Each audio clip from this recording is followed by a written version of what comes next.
Good morning and welcome to Viva Cafe con Leche. Happy Tuesday.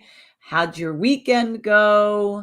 Good morning from Southern Connecticut. I am Dr. Lori Monaco, the Badass Buddha, your chiropractic physician, holistic healer, weight loss specialist, author, soon to be author, teacher, speaker, coach, specializing in mindfulness practice and authenticity and transformation. So good morning. Good morning, buenos dias. Good morning, Tiffany Bryant. You know what? Even on the days I wake up late and rush, Tiffany Bryant is always on time. I know. Always makes me look bad, Tiffany. Good morning, buenos dias, namaste. We love you, though. Woo, we love you. All right. So, and who are you? I am La Margarita. I am your author, writer, artiste. I started painting again, so I'm falling in love all over with it. I'm your spiritual and creative healing life coach, the creator of Cricket's Whispers, where you silence the noise to listen to the voice of the whispers. I don't even remember my own shit, but that's who I am. I am your newly end-of-life doula. I am happy to be here this Tuesday morning. It is October 5th or 4th. Yeah. October 5th. And it's like September went by too fast. And then October was like yesterday to me. And then look at where we're at today. So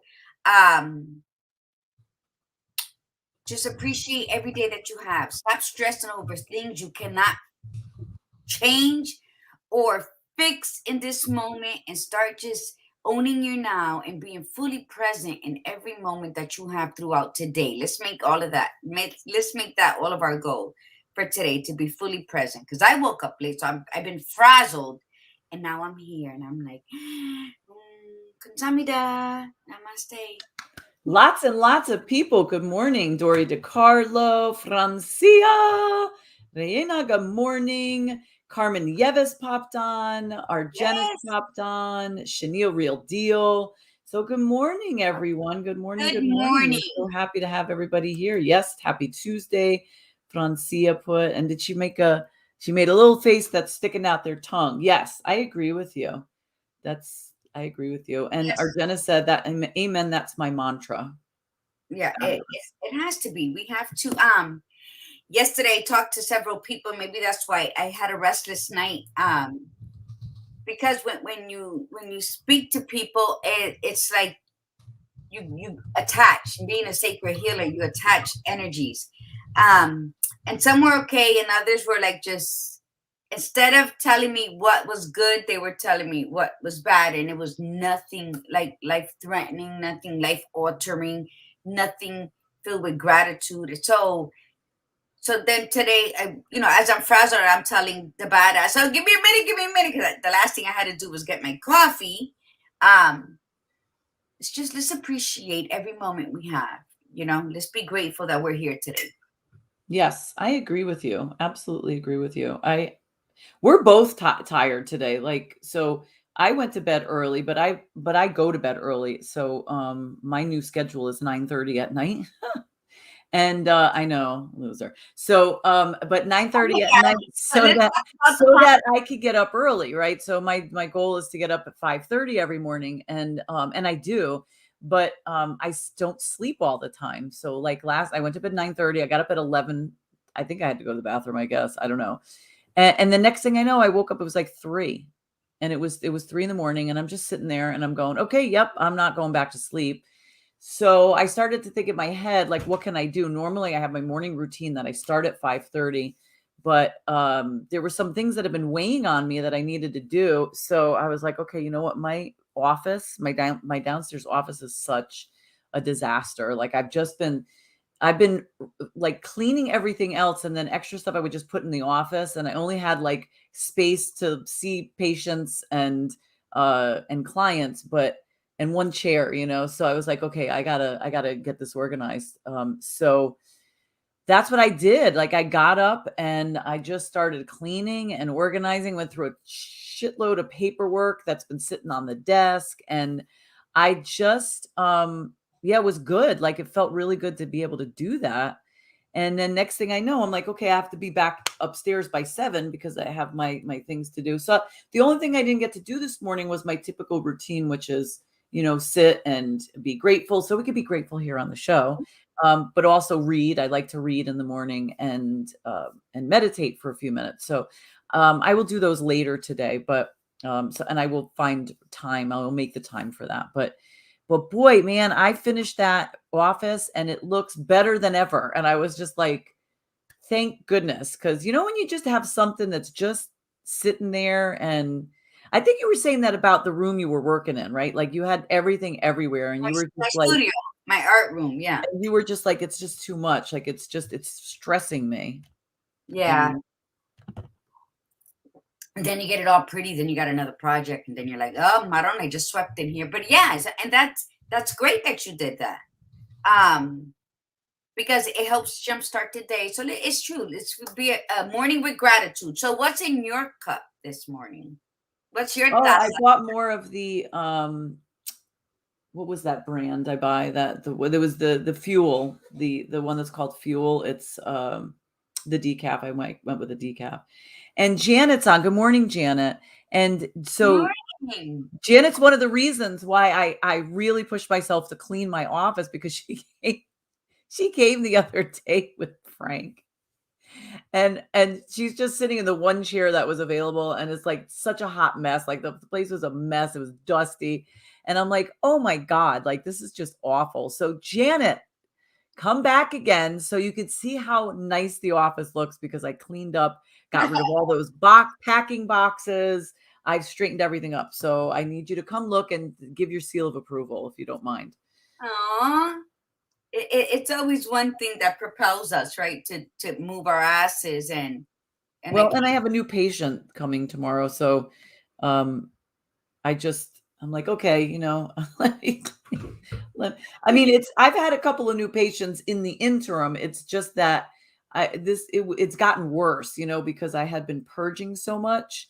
And as I would go through other things in one side, you ever do that? Like you'll get rid of stuff, but then you don't know what to do with like a certain pile of something. So you put it in another room and make the room that you're working on look better. And then you go back to the other room and you're like, oh God, like this is in here. Mhm. So, but I finally got it that, because I have two places that I work from. I have a little office station in my bedroom, which is where this spot is. And I like it because of the light. So that's why I usually do the broadcast from here. But then I have my office space downstairs, which I broadcasted a couple of times. It's just that the signal isn't always good. But I'm actually going to hardwire it this time. And you were down there with me. When you were here, we did the broadcast from there. And it's a nice space, and I finally, basements are damp and dusty. So I finally got all of that straightened out. I put a dehumidifier, like a big one, like constantly running, and it's made like a world of a difference. So anyway, I'm rambling. I guess I'm just tired and It's all right. You know what? You did it, and now you voiced it out, so it's complete, and it's just going forward from here. That's totally fine. I'm drinking Cafe La Llave with still adulting. Yes, mine's black. It's it's like anything you develop the palate for it. I'm not developing the I love palate. it, but you have to in order to survive it. But it's not that bad. It's not even that bad anymore for me, because I was getting like a lighter roast. And then little Richie, Lily and Son, sent me those 2 bags of coffee that are completely done now, because they weren't like the heavy Bustelo Cafe La Llave dark roast, but it was darker than the other stuff I did. And those are gone. Then I had some medium to dark roast that I would grind the beans in the morning, and that was delicious, but that was out. So then I said, you know what? I'm a big girl, and I got my big girl panties on today. I'm just gonna do the heavy espresso and just put my 1 scoop of monk fruit. So here it is, Cafe La Llave.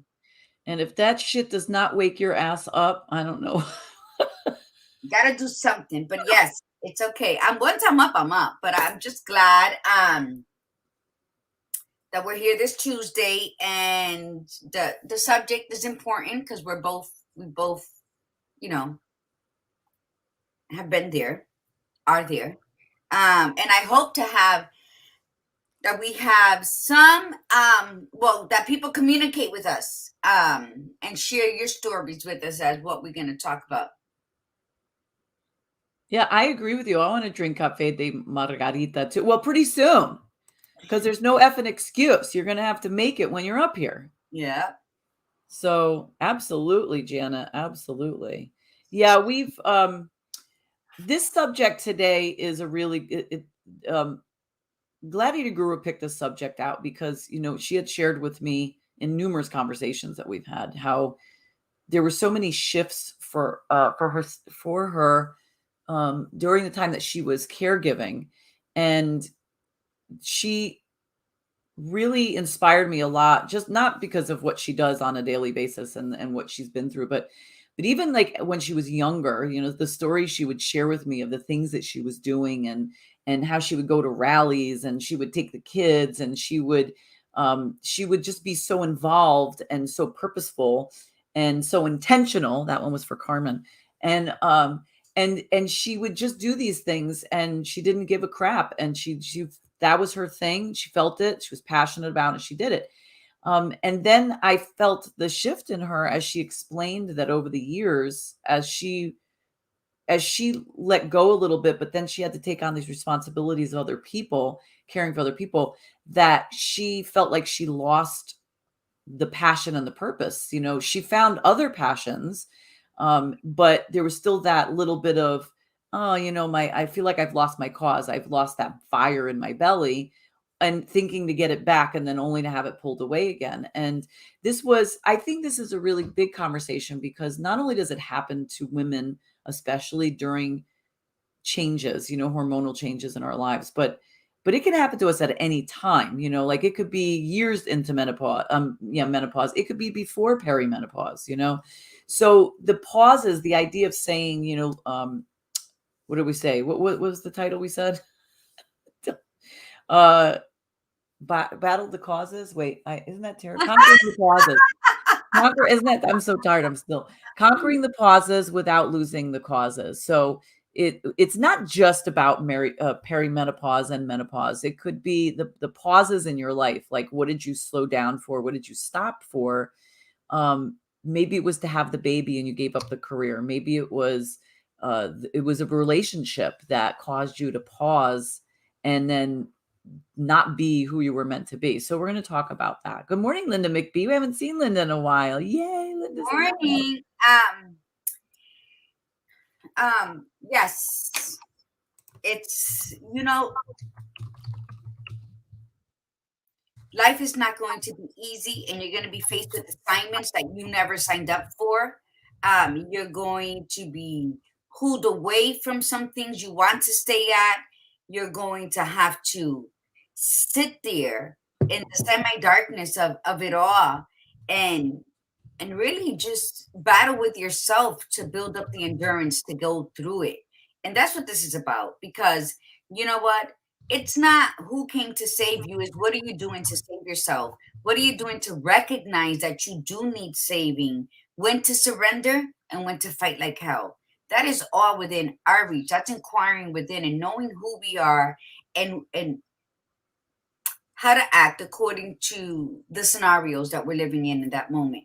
And a lot of people just fall. And so the question I would ask people when they say certain things, I'm like, there's only two things you can be in life, and that's, you're either, I'm gonna say the one we use, you're either a victim or a victor, or how I grew up, either you're predator or prey.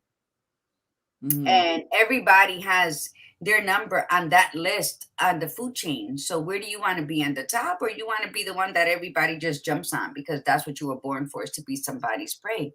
So you have to really go within. And although we're strong, we're gonna feel lost. We're gonna feel lost. That light's gonna dim. We're gonna feel like we just want to cover ourselves from head to foot with the blanket and not deal with the world or the day, but we have to, because we have assignments that we have to manage through. And I'm at the other side of it. Badass Buddha is in it, and she'll explain her part. And for those that are caretaking right now, or being a compassionate giver to anything, towards yourself, towards a cause, towards your person, there's always the other side of it. And when you reach the other side, you're gonna look back and say, wow, I did that. And I'm here to look back and say, I did that. So I promise you, there's always that light at the end. There's always, I don't want to say satisfaction, because it's not like we're doing it. So half the time we don't want to do it, but we do it. And we come out on the other side and we look back, and not only did we survive, but we saved someone as well. So if you never thought of yourself as being a strong person, you carried another whole person, another spirit on your back, because that's how strong you are. That's what you were meant to do at that point in your life. So I have to tell say me the that mantra. but yeah, when we get into the intention and the mantra, but we're very lucky today, right? Wasn't there like a problem with Facebook? I don't know. I haven't watched the news, but I just happened to scroll today, and yesterday there was a problem with Facebook. So um, I think we're lucky that we're broadcasting, and this is great. We're very appreciative of it. So we're happy to be here. We're very grateful that we can have a voice today. So the intention, the intention we're going to set today is, so you're going to go on your day today, and you're going to set your day to say that I am more powerful than I often believe. And today I will be a warrior. I am more powerful than I often believe. And today I will be a warrior. I love that. That was beautiful. Oh, look what Dory wrote. Dory said, today I shared, don't fear starting over. You're not starting from scratch. You're starting from experience. I love Hell that. yeah. And some more experience than others. But it is, you have to look at it as like you've studied, like you've been studying. Yeah, and just like a student, we're not gonna pay attention to every season in our life, but subliminally, that's engraved here. And when you need it the most, you're gonna be like, aha, I got this. So hang in Yes. there. That's what today's subject is. Yes. Hang in there. The sorrow and the grief, you're never going to get over it. You're just going to know how to put it on like that spring jacket and take it off into summer. And you're going to know how to reapply layers in the winter, and again remove it. It's just like the seasons. There's a birth and a death for everything. But when your heart shatters into a million pieces because of a loss of someone, or because the loss of a part of you, that you're gonna always carry that sadness. So never think that your goal is to get over it. Your goal is to never feel it. Your goal is to understand it and accept it, and know that it is sewn into the tapestries of your soul. And that way, when something else happens, you'll be able to handle it better. So Yes. I guess I'm the mantra. Yes, you are. You are the Um, mantra, baby. and it's very simple. Be the wisdom in the waiting. Ooh, I like be the wisdom in In the the waiting. If you can beat Wonderful. that for yourself, you can beat anything and everything. Anything and everything. Mm, Wonderful. yes.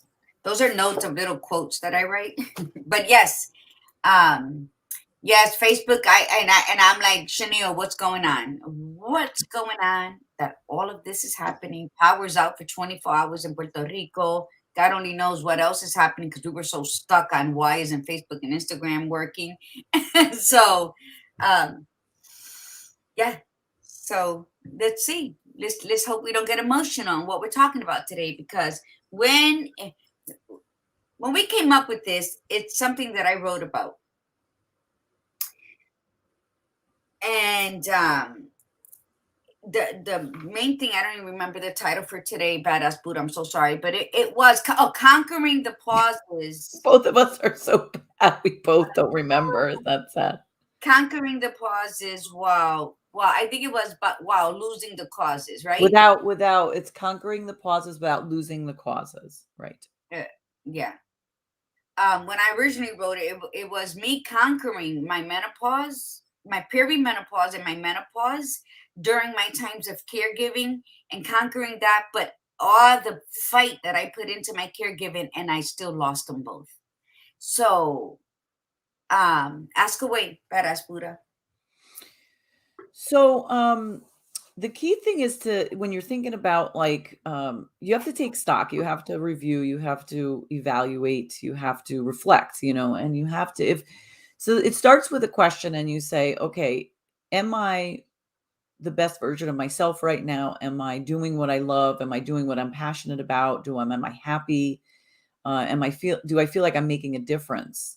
Think back to when you were in your 20s and your teens, when we were all like unstoppable. Like that was when, we were like the bomb and like we had it all figured out and we were going to do this and that.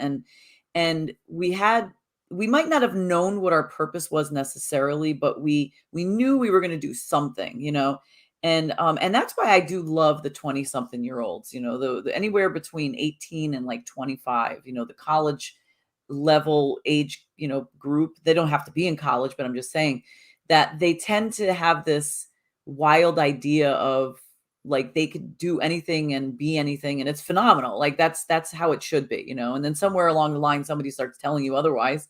Oh, you need to get your life going, you're older, calm it down, settle down, blah blah blah. And then we believe that stuff. But think back to a time that you were like on fire and you were purposeful and intentional and really like, what was your focus? Like, what was it? And maybe it doesn't matter so much anymore, but sometimes it does, because this is what happens. We go through life and we get distracted. We get caught up. We start, we go into a career, we get married, we become a parent, maybe we get divorced, maybe, we go back to school, but whatever it is, it's like we go through these little stages and we get deflected a lot and we stopped because we don't sit there and think about what we're passionate for. Although going back to school, a lot of times that's really an indicator that the individual sort of found their cause. Like, okay, I'm going to go back to school, I'm going to finish this degree, or I'm going to get the degree, I'm going to do this. But what is it? Like, what is it within you? And if you want to share that, feel free, like if you want to share, like, what is it you're passionate about? Are you actually doing it? And if you're not, what is causing your pause? And how do we conquer that together and to get you to your cause? So what do you think your cause is? So Gladiator Guru, what do you think your cause is? Is your cause the same as it was when you were younger? Well, I've always been a caregiver. I've always been a giver. It's my love language. Um, Always taking care of what I had to take care of because we were raised on survival skills. So I'll ask you twice and then I'm gonna do it. So that's how I've always been. And then so when I was given the assignment, um, to my first role at caregiving, I fought it. I didn't want it. And and then I did it. And while I was caregiving for him, my goal was to make him comfortable and with the feelings of being free while being trapped in his body. So that meant he couldn't be trapped in his house.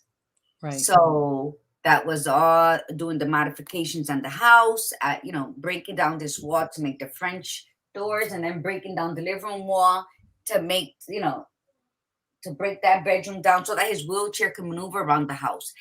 And then my ultimate goal was to make sure that his mind wasn't caged by fear, depression, not knowing, self negative thoughts. So then that's what you give. And being a giver, I made sure that he was well taken care of. And then within the first year of me being a full-time caregiver, I just felt like I was dying. Like my spirit, I felt like it was already so lethargic, laying on the floor. Hence, oh, it's not there. My kick-ass bitch of menopause art series when the woman's just laying there lethargic. But that's not how he saw me. That was an inner sacrifice, and I didn't even know I was sacrificing my spirit at that time, because to him I was making sure that his medicines were on time. And that was all new to me because I'm not medicinal. So what happens? You give, and then you're starving over here. And you think that it's a great job that you're doing, becoming malnourished. And I was malnourishing my body, mind, and spirit all at the same time, which then my soul just was like giving up on me. But automatically I was doing the caregiving thing. So how did I learn how to transfer that with Eric? Was through painting. I transferred all that sorrow, all the guilt, because all that residual guilt that stays when you're trying to be Captain Save-A-Hole and do the best to somebody who cannot do for them. And then the guilt, where there were days that you didn't want to be there. You didn't want to be this off for somebody else when you were missing for yourself. So then I transfer that. And that's where the artist was born, was the gift of God to pick up a paintbrush and transfer all of these emotions onto a canvas, not knowing what was to come out of it. But and that was my healing point. That was my creative healing point at that time. Any questions? You got to guide me through this because I just talk. No, it's beautiful, because I think that's that's, and then when you thought, I'm sorry, I got distracted with my daughter. So you were just still talking about Eric, right? Did you go into the next? No, just Okay. Eric. So now talk about how, so after he passed, you had an idea, you had a vision of the direction that you wanted to go and what you wanted to do next, right? Well, yeah, after that, because I felt, although it was the 5.5 years of caregiving, my spirit was tired. It was tired because I didn't nourish it. I didn't feed it. Someone was given a death sentence, so that was my first concern. Do I regret it? Not at all, because you know what? He never felt trapped in his body. His mind was free, was always soaring. So I didn't do anything of that. But there were days where I didn't want to do it anymore, where I felt I couldn't, where I wanted to go, because the peri-menopause was horrendous. It was like such a violation of my body that I felt like I wanted to rip out of my skin. And I just wanted to go into a fetal position in the corner and not. So I would tell him, it's not you. And I would just be flush red and sweating and waking up in sweats. But I would always tell him, it's not you. I just can't take this. So he knew. I tried to let him. When you look back and you say, I gave my best and my best was my best, without comparing myself to how other people spoke and what other people did.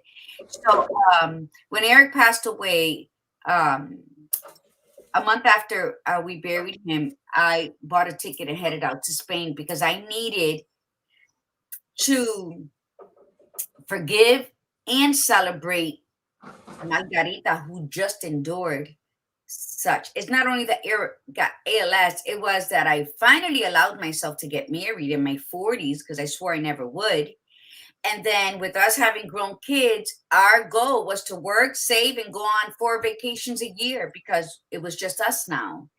And then 2 weeks before the first year anniversary, he gets this news and he couldn't deal with it. And 2 weeks after that, he's paralyzed from the weight, really from the chest down. So you give up a lot. You give up a lot in understanding and respecting and loving somebody to help them navigate through this time so that at the end, they're not harboring any negative feelings. They're still believing in a higher power and that they love the life that they were given. That's a big demand. Yes. That's a big order, so I went and I said, I need to celebrate her and let her know she did a good job while I set her free, walk with the woman that I am now after I had to bury him, and then welcome the new woman that was going to emerge out of that. So that's where I bought my tickets. I just found out what I needed, and I went and I walked the 500 miles through Spain.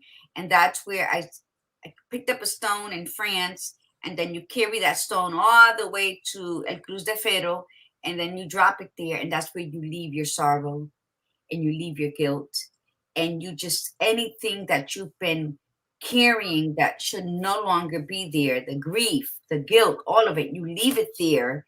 And that's what I did. And I just emerged out of that, just feeling wonderful, unstoppable, forgiving. I came out of there knowing that Eric was in a better place, a little bit understanding why so young.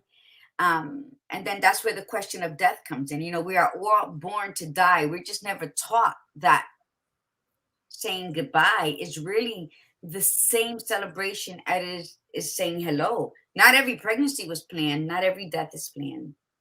You understand? There's accidents on both ends, but you got to accept that life began and that life eventually for all of us has to end. But that's the kicker, right? Who wants to deal with that? And those are the lost causes. And I think so much so that you hold on to that pain. I can't believe they're gone. And so, and that's what I experienced with Eric. What did I learn out of it? I learned how to create sacred space for myself. I learned how to value my spirituality and gracefully accept my aging. Um, how to go from someone who learns to someone who knows to someone who plants sees the wisdom to growing into a motherfucking sage. And you do that through pain and shattering hearts. Um, That's beautiful what Linda McBee yeah. wrote. Thank you, Linda. And sometimes, you know, just breathe. If you breathe through it, that was beautiful, Linda. I'm already emotional. Don't make me more emotional. And if you breathe through it and you have a higher self of belief that this is your journey, this is your path, this is part of your purpose, then you do it with grace. You do it with gratitude. You're gonna cry. You're gonna kick. You're gonna be that kid throwing the tantrum, holding on to the doorway where you don't want them pulling your weight, and that's normal. We're human. We're not angels. We're humans, and we're gonna fight against something that we don't know or that we believe is gonna cause us more pain, but we still do it. Why? Because it's that inner warrior that we have, that we know deep down that we are here because we were directed here because it is part of our legacy. And that's what got me through that.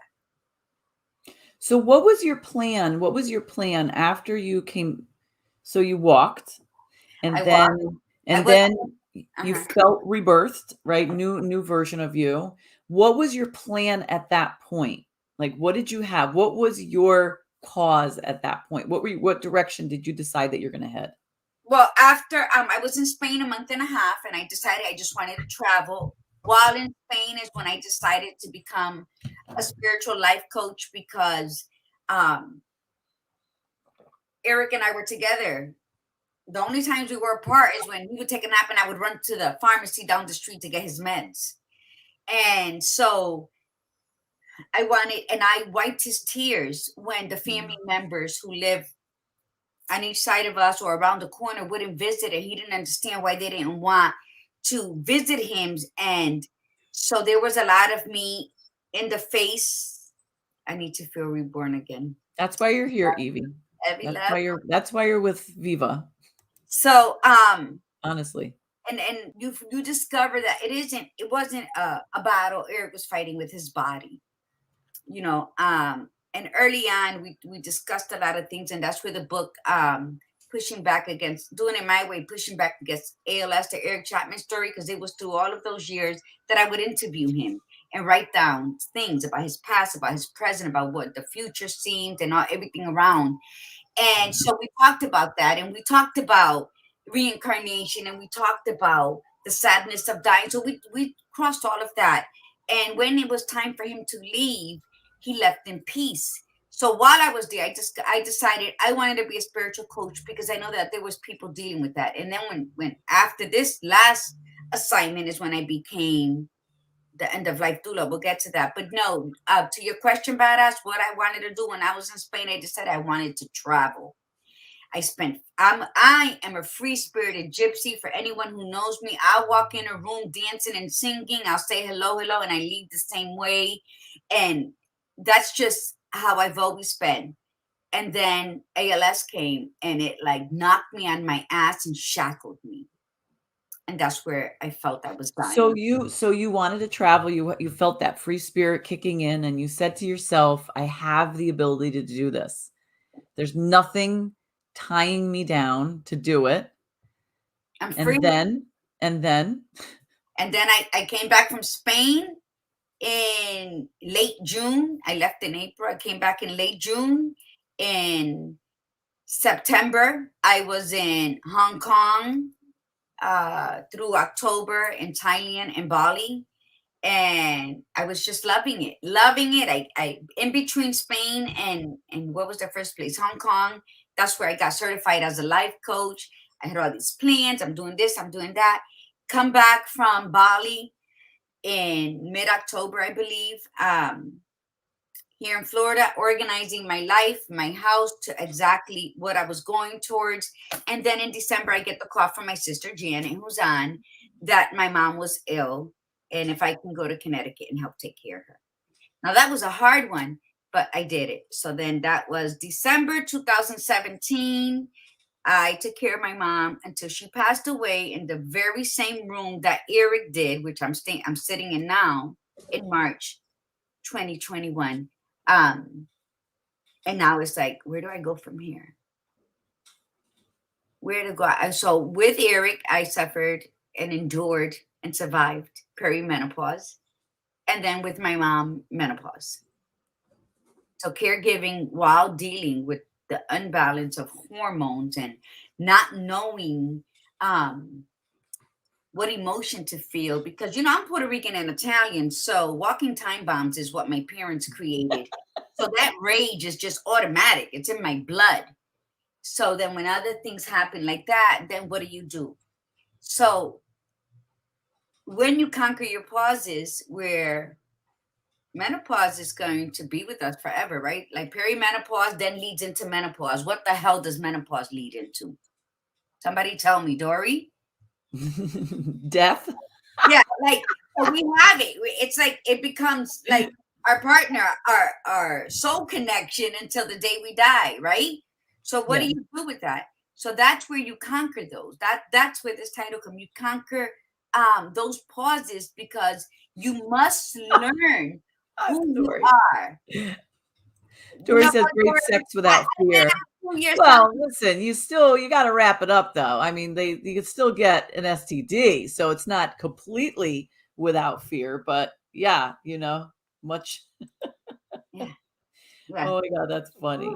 So what? So you need to learn who you are. And it doesn't matter how old you are. You don't have to stay stuck where you were. You can become exactly who you want to be. And that's what the Badass Buddha and I talk about all the time. We're life coaches. And what we talk about are still things that we're working on. So a lot of people are under the impression that we got our lives from top to bottom together. How could we? We're humans who have Work in all these progress. Yeah, emotions always, and always. feelings and hormones. Yep. Jesus. And I want potato chips. And there's those days where you're like, fuck my life. All I want to do is have like lasagna, but it's not good for me. Boy, the conversation here. Dory's not being able to get pregnant is awesome. It's like having sex like a guy. Evie is saying hot flashes and hornier. Yes, yes. I mean, So, but those enjoy are it. still things you have to conquer, right? You can't just be horny and go on a spree out there. So those are things you got to conquer. So how do you conquer that? How do you conquer those those things in life? And still be okay with who you are. So I say live your life without purposely hurting anybody or purposely damaging anything around you. And if you like to do something and it's safe for you and all those around you, then please, by all means, do it. We cheat ourselves as women And then as caregivers, and as a caregiver, I'm talking about a mother of young kids, someone who's taking care of their spouse, their parents, their dog, a caregiver, a mom, and someone who's responsible for the well-being of someone else other than their child. We need an outlet. We need to do something that's not going to bring us shame, but it's going to bring us less pain, that's going to let us taste a little bit of life's enjoyment. And if we don't participate in that part of our lives, then don't have expectations that someone else is going to fill it for you. So what is it that you want to do? Evie, you're married, you've been married for a while, and you having weird freaky dreams. Then guess what?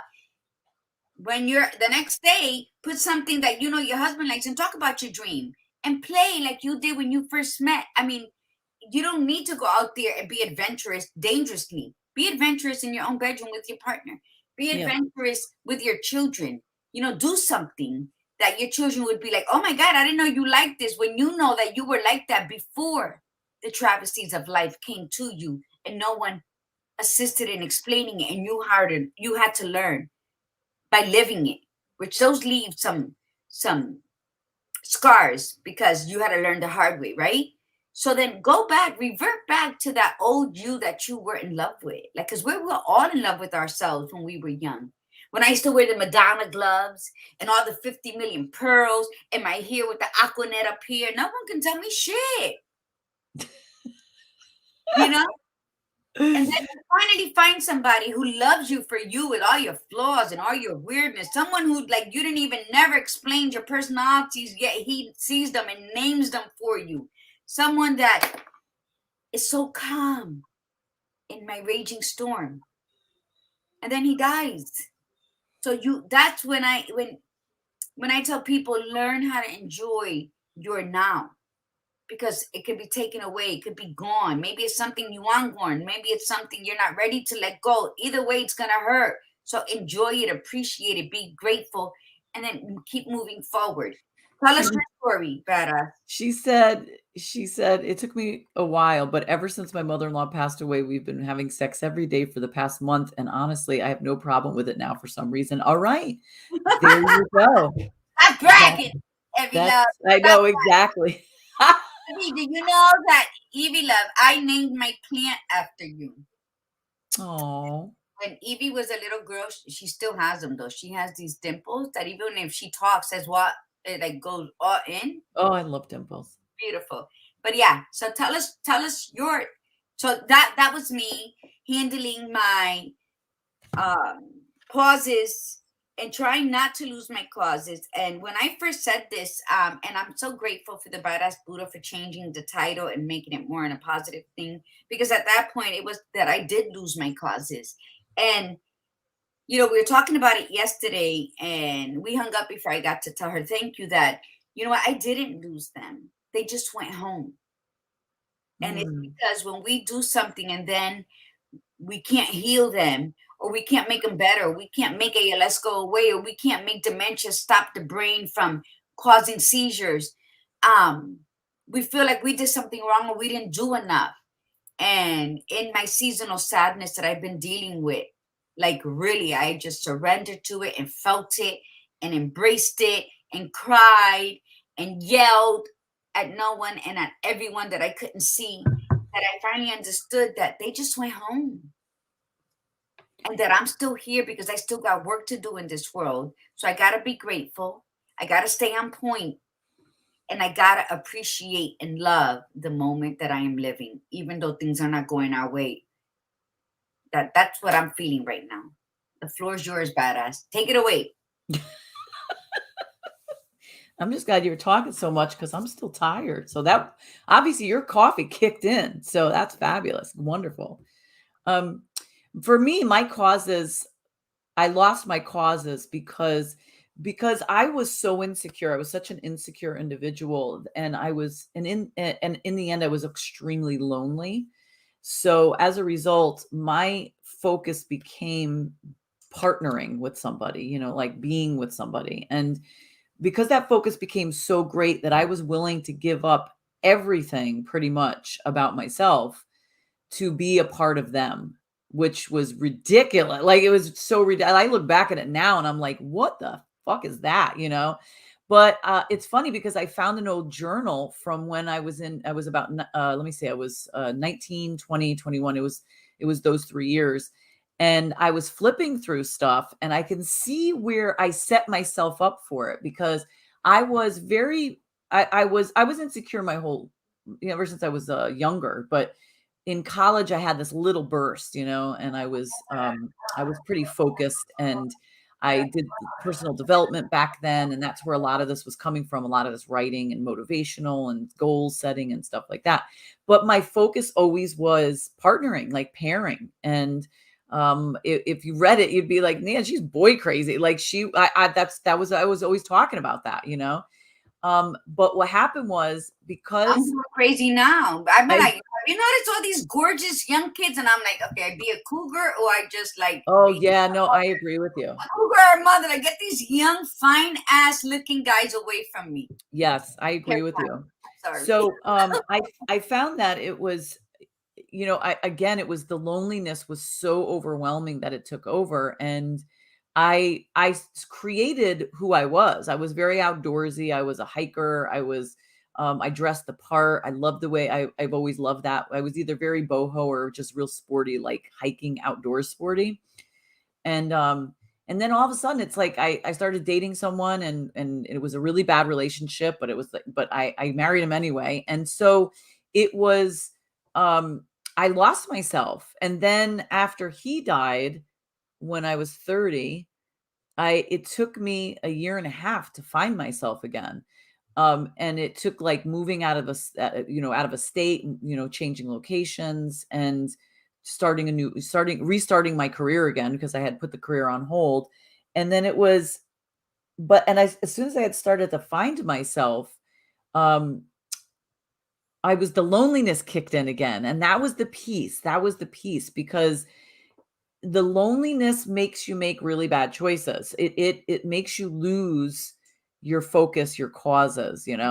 And so once but then fast forward, and when I hit my rock bottom place and I came out of that funk, it like woke me the fuck up, that I was reminded of my causes, like, and part of it had to do with my middle daughter, and part of it had to do with my youngest daughter, because of what their interests were. I mean, I literally put parts of my life, like, I like pretended they didn't even exist in the last like 15 years of my life. Like between I'd say 2003 and 2016, so for 13 years I put like so much of my life, like, as if that never happened or it didn't exist, and I pretended it didn't exist, because it didn't fit into what I thought was the right thing to do. And then like my love of animals, like I've always loved animals, like ridiculously so. Um and there were so many parts of my 20s that I forgot, like I was always big on environmental stuff, so I was always pushing that. I was always pushing animal rights. I was always pushing, animal welfare. And it just disappeared. Like, it completely disappeared. And it came back after, especially my youngest. My youngest helped me bring back a lot of those causes. The irony is this: I was looking through that journal when I was 19, 20, 21 years old, and there were some things on there that I set as goals that I'm just getting back into now. And for 20 years, they just sat there because I did nothing with them, because I was too preoccupied. Actually, no longer than that, almost 30 years, because I was too preoccupied with the people around me. And I'm not blaming them, because I'm accountable for myself, but it's the I was so easily influenced, and I allowed myself to be, so now it's more of a having to, like, when you're looking at your causes, they're yours and yours alone. And when we put them on pause for whatever reason, if it's hormonal, if it's just anything, we let life get in the way, we're not honoring ourselves and our spirit. And we have to really reflect back and say, am I really following what I was meant to do, or my causes? And it's never too late to do it. That's just it. It's like, you can't say, well, I've been, with the same person for X amount of years and it's too late. I can't just, I'm not saying to leave the person. It's just go out and get your causes, like go back and find them, find that fire, find that spirit, create a new version of yourself, influence other people, maybe your nieces, your children, your grandchildren, get them to do it with you. Let's see, we have some things. Oh, hi, Nicole Young. We haven't seen Nicole in a while. Nicole says, love Archer. you both. Nicole, you're so cute. Embracing there's a little girl in all of us. Yes, go back and find her. She's amazing. Absolutely. We are not broken. We are being mended. Yes, that's the whole point of this conversation is We're that talking about consuging your ass back into the masterpiece you were born to be. correct. It's about Yes. filling those cracks with gold and knowing that when the gold dries out, you're going to be more precious than you were before. But going back to you about the journal you found, I love Oh, that story. yeah, and listen, wait, you made me think of something. Oh, I love it. So there's a story, I don't know if anybody's ever heard this story before, but there's a story that years ago in this village, there was this beautiful group of people who they were Buddhists, and they had this very giant Buddha statue, and it was made of gold. And they had heard that there was a rival group that was coming in and it was pillaging the cities, and it was like taking over. So they were in fear of the golden Buddha being stolen. So what they did was they covered up the golden Buddha. They covered it up with mud and all kinds of stuff so that it looked like just a hard stone statue, right? And these people came in and they killed all of the villagers off. It wasn't not a single one survived, right? And then years later, another group, picked up where that city was, and they were monks there, and they would, worship around the Buddha, and for years, we're talking like hundreds and hundreds of years, they worshiped around this Buddha. And then one day, one of the monks was sitting there and he was worshiping, and he looked up and he saw this little interesting thing on the Buddha, and he went closer to it and he saw that a little piece had chipped off, and that it was kind of glowing underneath it. So he started to chip away, and little by little he realized that the Buddha was golden underneath. And they took away all the covering, and it was a complete golden Buddha.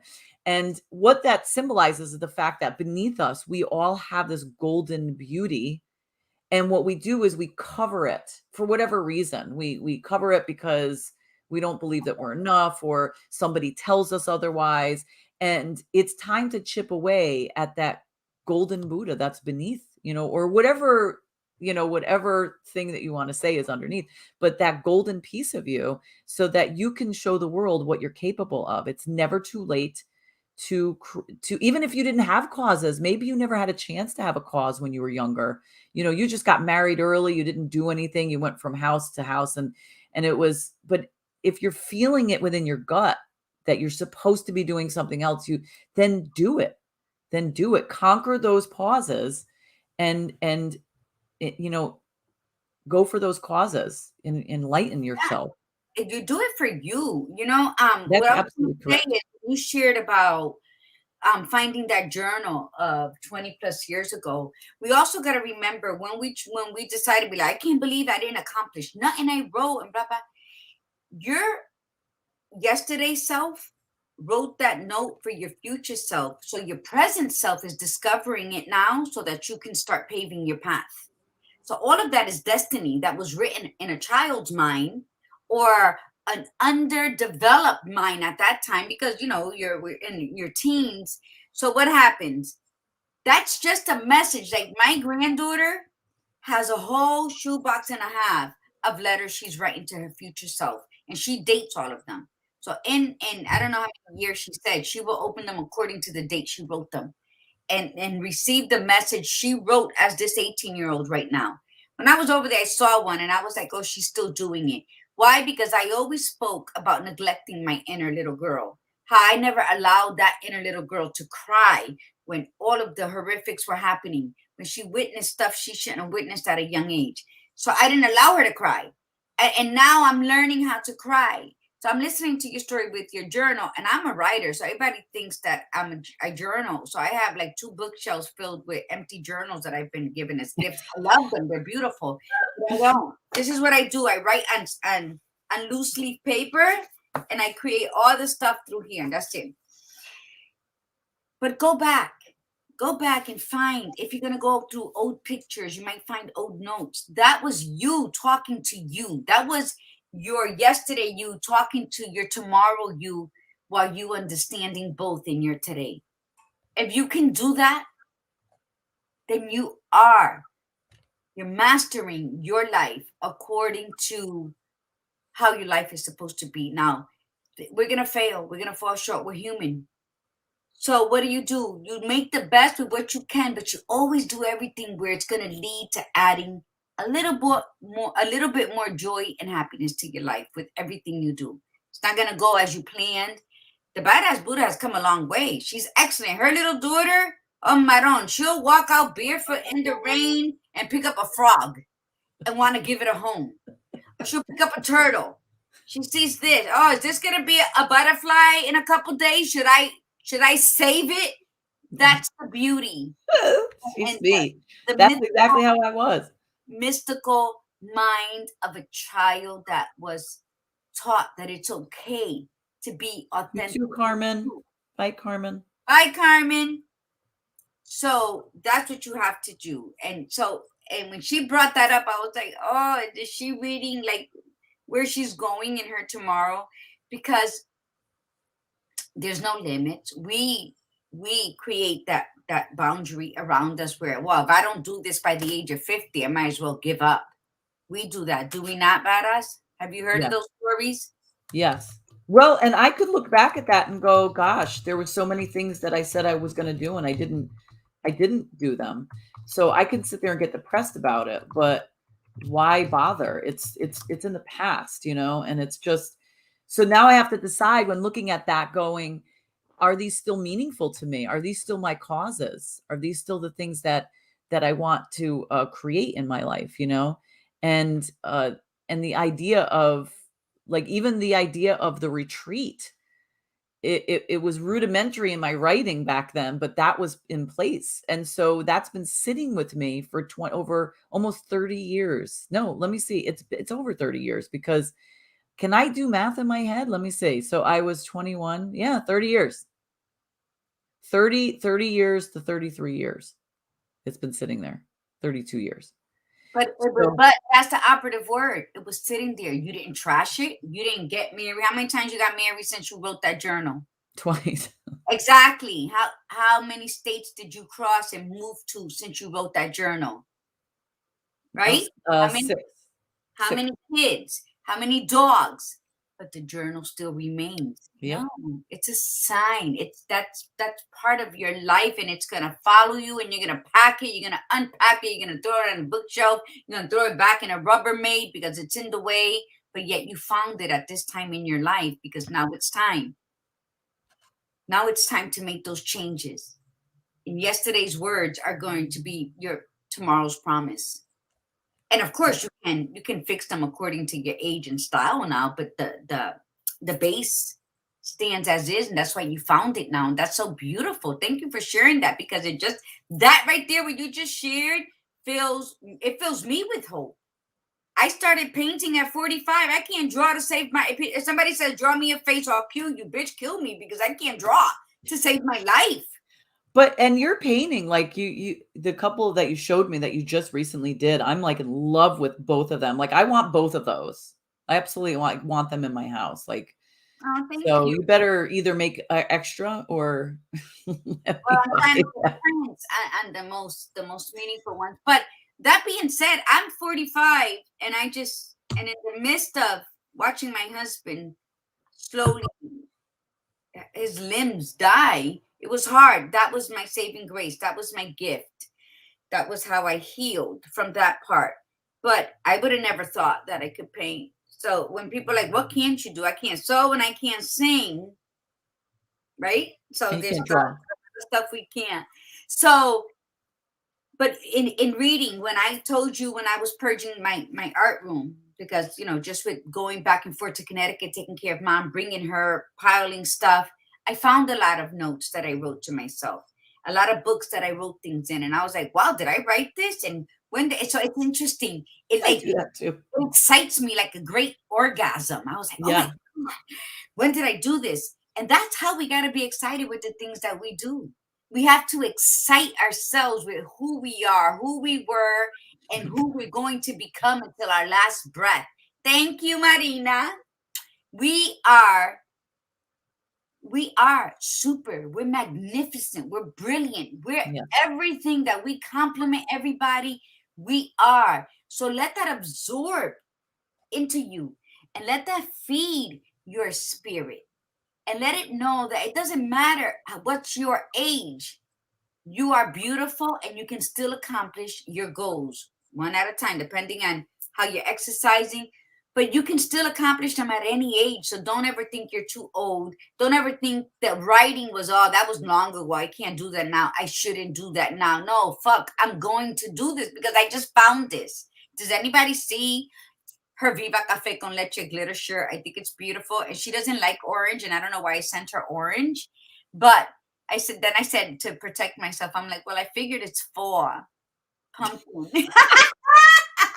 I don't hate it. I don't hate it. I love the glitter. Like, I really do. Like, this would look good on a black shirt, I think, too, because I think it Yes. would have really I stood wish out. that So Petey has and my cousin Toji have black shirts with the writing on it. I think, yeah, I don't know what color Carmen has, but I wish they would send pictures in, like, to show that you did, Chanel did. But yeah, go ahead, because I'm loving this. Because do you know what, when those, I think too, we are so frightened of when we finally kick those gates in, are we going to be able to handle what our legacy is? yeah, I agree with you, because like when you're younger, you don't think about that. You feel immortal. You feel like you have a lifetime. You feel like, if I screw up, I'll just pick back up again. And then you get a little older, and you're like, the reality sets in that you're like, I don't have as much time. I don't have. There are others that can be affected by choices, but we have to get past that fear. And the reason conquering your causes is important, because that's what gives you purpose. That's what gives you passion. And that's what usually gives you the oomph that you need to get past that fear. So that's what we're going to leave you today. And we are at the end of our broadcast today. And so we want to thank everybody for coming on. And we want to just show you what's coming up. So for Thursday, we're going to have Evan Messman on cultivating optimism. So that should be a really nice show. And remember, too, that this week is Viva Moms After Dark. So Friday on Word of Mom Radio, 10 p.m. to 12 a.m. And our guests are going to be Dr. Melissa Belazon, East Meets West in Medicine, and Jennifer Dragonette Jacobson on Being Self. And Melissa's actually going to be on the show, the morning show next week as well. So we're going to get two different conversations, though, because she's going to be talking about the difference between East-West medicine. But then on next week's show in the morning, she's going to be talking about evaluating the medicines that you're taking. So she's a doctor of pharmaceuticals. Mm-hmm. So yeah, that's it. So any last thing we want to say before we go, Gladys? No, thank you to the tribe who stood on. I know we went over. It's 9:07. I know those had to go into work, but they stood on as long as they. I didn't even realize how much we went over, because when you're talking about such an important, critical, self-healing topic as we did, and we both feel it, and I'm still reeling over your old journal, and that's why I think people give me journals to do that. And I say, every time I say I'm gonna write, and then now you made me feel like I should have been writing in those journals, but I'm glad you are, because we all have a story to tell, and we all leave a legacy some way, somehow. So this was very touching to me, and the participation of people. Yes. Thank you so much for That's all I everybody have to coming say on. right All now. right. So everybody have a beautiful Tuesday, and we will see you on Thursday morning. And from the Badass Buddha, remember, be you, be real, and be extraordinary.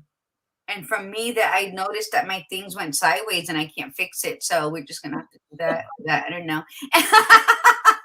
From the Gladiator Guru, remember to breathe in the beauty and breathe out the bullshit. Namaste. Namaste, everyone.